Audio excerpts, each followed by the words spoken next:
It is not a Friday according to my math, but I am wearing this shirt because this is a straight to vault video, as I like to say. I got some stuff behind me that I think needs explanation, and I've got something I'm about to add that will need explanation. And so I thought, well, before I put something on the set that confuses people, I'll do a video so at least the insiders of the vault know what's going on. So you all know I wrote a book called Death's Door about the Italian Hall disaster, happened in the Upper Peninsula of Michigan. 73 people died when somebody yelled fire in a crowded theater. And there was no fire, but 73 people died in a stampede trying to get out of the building. And so over there, I've got a chair from the theater. And here, I've got a block of wood from the theater. And, of course, this is all happening during a miners' strike. And so I follow a couple of different sites on the internet. And I've got some friends who own an antique shop in Calumet. I'm always watching their inventory for anything that pops up that has to do with the Italian Hall disaster. And up popped the other day an item that I purchased. And I quickly contacted them and said, that is something I want. Please. How much? They gave me a price, and they said how much to ship it to me. And I mailed them a check, and I have it in my hand right here. This is a union booklet for a member of the Western Federation of Miners, 1913. And so the gentleman's name appears to be something similar to Konstan Mustonen. I could be mispronouncing both of those because it's written out in such a way. It's longhand. It's kind of hard to read. And I'm guessing that the last half looks like a Finnish name, but the first name I'm not sure about. But stamped on the front of this, it does say Hancock Copper Miners Union, number 200, Western Federation of Miners. And so there were different locals up and down the copper range. And so in the Calumet area, there was one. Hancock, these guys probably worked for the Quincy. And then south of that was the Champion and so on. And so this is somebody from the Hancock local. And the membership card or booklet says Western Federation Miners membership card, no money received without this book. Members must see that the financial secretary places a stamp on each month for which dues are paid. The member is entitled to work within the jurisdiction of this union when stamps are affixed, showing the member to be in good standing. And so I'm not going to handle it a whole lot right now because it's very, very fragile. But the name is written again on the inside about as legibly as it's written on the outside. He was admitted in February 15th of 1913. So this is the correct time. Frank Ilola and Company is who issued this. And I'm not quite sure what that means. They're the ones who printed up these booklets or what. But it says that he was admitted to the union. And then if you go in a couple pages, there are stamps that have been placed on the spot with a stamp being made over it. This is paid, and it's paid, and I think that Hietala is the secretary. Yeah, Hietala, and it's his name on the stamp. And so when you pay your dues, they affix the stamp, and they stamp it. I see one labeled March, January, June, etc. And so this is the union booklet to show that the guy was paid up for quite some time. And the strike was called, of course, that summer and did not end until 1914. And the stamps actually change at one point from dues on this side to strike stamps on this side to indicate that you were staying current despite the fact that you were on strike. So I'm not sure how much you paid when on strike, but I suspect it was less than what you paid when you were not. And in the back, it has all kinds of other cool things, including a little calendar. But that is the official membership card or booklet to the Western Federation of Miners. This is a real one that a guy carried in 1913 and went on strike with. So when I'm looking at the photographs in my book, as you might someday if you ever get a copy of this book in your hands, and you see a parade of striking miners on the streets of Calumet or elsewhere, there's a good chance that the man who had this booklet in his pocket then is in one of those pictures. So it's very, very cool. I'll put that on the set behind me amongst all of my other knickknacks, okay? So I've got some other stuff back here just in case you didn't catch it. I've got a lot of people asking me about this little license plate here that's from Quebec. And the reason I have it is I like the motto on the license plate, Je me souviens, I myself remember, or I remember, better rendered in common English. But the numbers on it are meaningless. It's just I liked the motto, and my good friend Mark Lieberman gave that to me. I saw it on a vehicle, a Solex, in his shop, and I said, "Hey, Mark, if you ever want to sell that license plate," and he went and grabbed a screwdriver and he took it off and handed it to me. He goes, "There you go, there you go." I said, "Mark, I will remember this." So it's there. That's why I don't really care about blocking the numbers. The numbers are meaningless. It's the Je me souviens over here that I think is so cool. So that, of course, is behind the lawyer dog over here. In case you're curious, that's the block of wood from the Italian Hall right there. That's an ingot from the Calumet Hecla mine, the biggest mine in the area during the strike. And that is a lead ingot from an affiliated mine, probably, I think, over in Minnesota or Wisconsin. I forgot where the lead mines were, but they were not in the UP, as far as I know.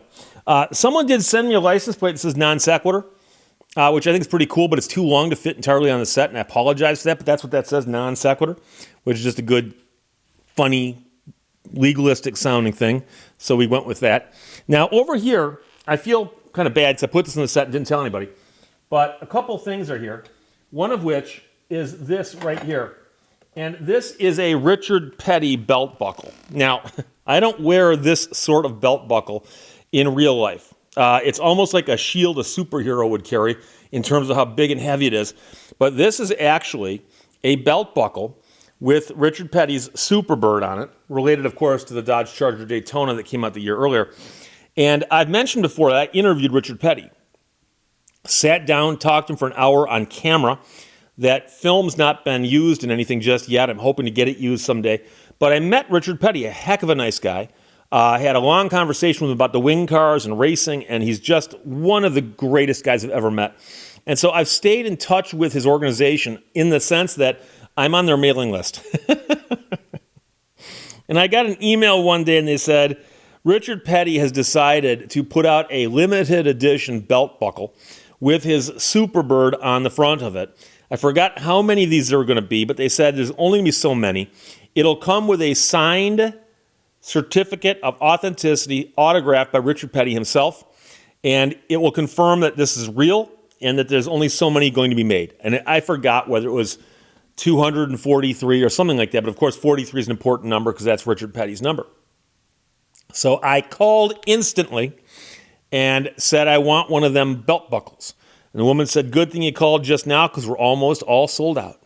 And so I paid for it, and I got it, and a couple days later it pops up in the mail. And like I said, I don't wear belt buckles this size, never really have. I know people who do, nothing against that. I just don't. So I said, well, you know something? It'll do much more good on the set if I can get it to stay in place now that I've moved it. And it will do that right there. A good friend of mine sent me this, and his name's Andrew. And this right here is a replica of the coin slot on a video game back in the golden age of video games, when you went into an arcade and you dropped a quarter in a video game and you played Pac-Man or Missile Command or Defender. And I was talking about this with my friend Andrew, and this popped up in the mail the next day, a couple days later. And I said, oh, that's cool. So 25 cents to play. I tried lighting it up one time, but you can't see on camera. So I just put that right here. And that, of course, is just cool because I liked the old video games back in the golden era. And then in today's mail, and I've gotten a bunch of Christmas cards. Thank you very much. I've never sent them out myself, but I enjoy getting them. And I got a Christmas card, and I got a bunch of other cool stuff too, which I'll talk about in some later videos down the road. But I could tell there was something inside this one envelope because the way that I handled it, I could feel weight shifting in it. And I opened it up, and inside is this, it's like a coin, but it says, Merry Christmas, made in the USA, 1 ounce, $9.99, fine copper.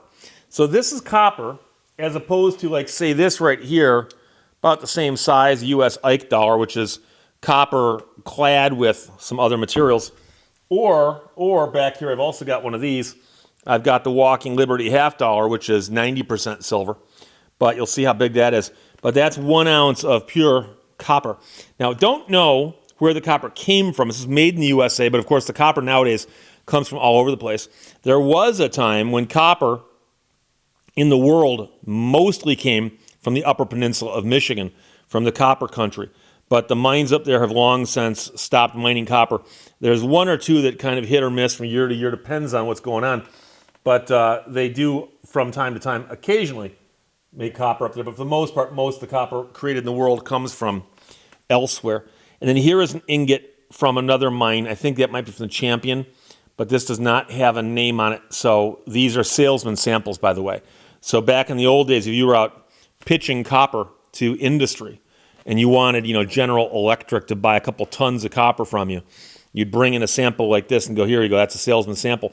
But I've also seen larger ingots, the actual ones they sold. Because if you ever see copper being shipped at a dock, for instance, being put on a boat and shipped out, the ingots are about this big, and they're very, very heavy. And I've seen some of those with drill holes in them. And I've got friends up there who collect this stuff and also curate this stuff and know all about this stuff. And I've asked a couple of them, what's the story with the drill holes in the copper ingots? And my friend said, back then, if you brought a copper ingot into somebody and said, here's what we can manufacture for you, and it's, some percentage pure, they're not going to just take your word for it. They're going to say, okay, send it down to the department where they drill the holes in it and analyze it and make sure it is, in fact, what they say it is. And so you'd occasionally get these ingots with these holes drilled in them. And it's the craziest thing. Nowadays, this stuff is so rare and so collectible that there's a place in Calumet. If you ever go to the Upper Peninsula of Michigan, the Copper Country, in the Keweenaw Peninsula up there, please stop by Copper World. Copper World. It's one of the coolest stores on the face of this planet. And they sell antiques, they sell T-shirts, they sell books by all kinds of authors on local topics. And they do also sell some stuff relating to the industry. And I remember in the old days going in there and they had big old ingots for sale underneath the counter. Not so much anymore. And I've asked them, why is that? And they've told me, because those things have all become so valuable now, so collectible, that it ain't like it used to be. I remember going into an antique shop when I was a kid and them using one of those big ingots as a doorstop. And nowadays, somebody buys that and makes that the centerpiece of their collection. So I've got some of the little, salesman samples, because these are a lot easier to handle. But this one here, stamped Calumet and Hecla on the top, C&H.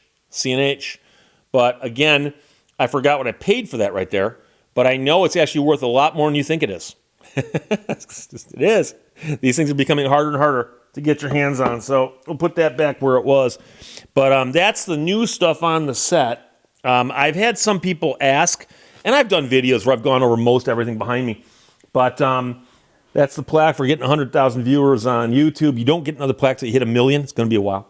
Beware of low-flying owls is self-explanatory.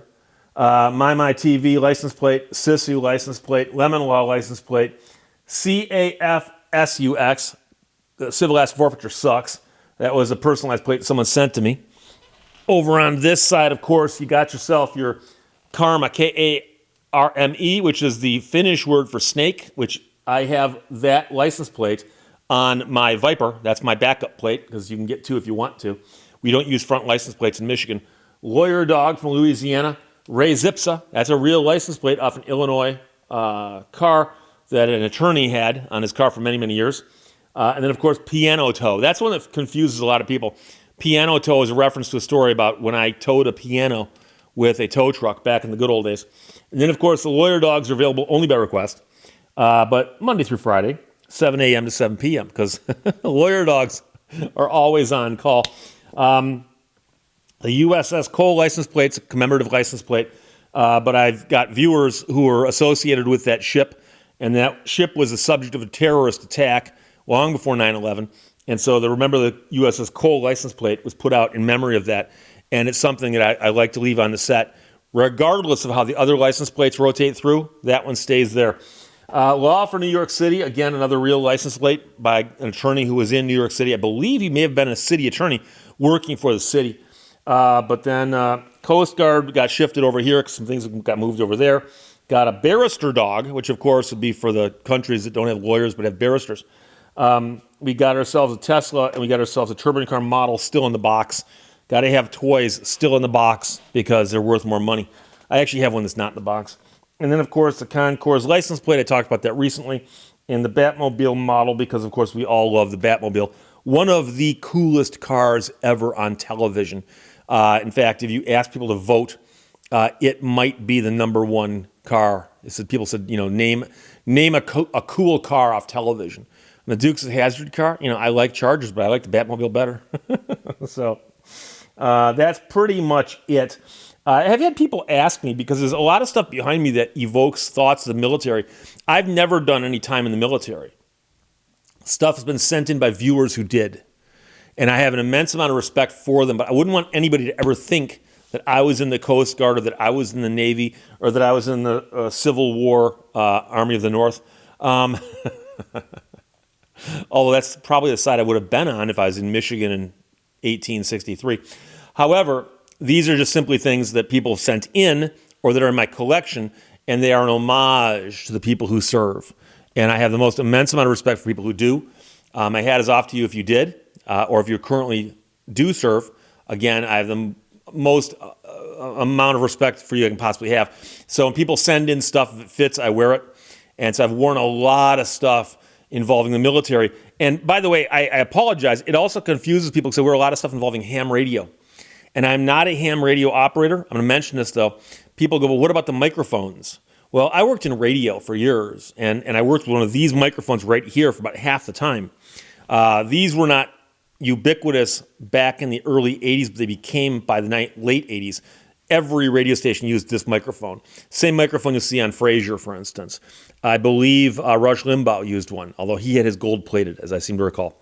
But the Electro-Voice RE20 is the most common broadcast microphone. But I started collecting microphones when I worked in radio a long, long time ago, simply because they seem like a very radio thing to do. I've also got some radio tubes over here and a radio tube over there. And again, I did a video a while back where I said I used to have some radio tubes. I lost them through all the different moves I've made. And I had several people send those to me, for which I'm eternally grateful. And I should also mention that the sinking Titanic right here, if you go to Amazon or Google and type in sinking Titanic bank, this is a coin bank. It's got a slot over here for coins right here. If you type in sinking Titanic bank, this will pop up. You can buy that. I bought that myself at a shop up in Traverse City, Michigan, and I thought it was so cool. I bought it, and I've had so many people ask me, where did I find it? Can I get one? Where does it come from? Look it up. It's a little expensive for a bank, but it's so cool. And I also got to mention my good friend out in California sent me this, and it's a Yeti mug. And of course, on the one side it says Lehto is law. It says, people say Steve. Because they do. And of course, that's an inside joke, because I had somebody once complain and say, Steve, you always say people say Steve, but people don't say Steve. And I said, no, people do say Steve. Yes, they do. People say Steve. Check this out. They say it all the time. It's a phrase I hear almost daily. So that's pretty much all the cool stuff behind me, including the new additions. And this will go back to someplace. But in case you're curious, that's what that is. This is a membership card to the Western Federation of Miners that was carried and used in 1913 by one of the strikers in the copper industry up there. It was during that strike that the Italian Hall disaster happened. So again, it'll go behind me in remembrance of all those things. Questions or comments, put them below. Let's talk to you later. Bye-bye.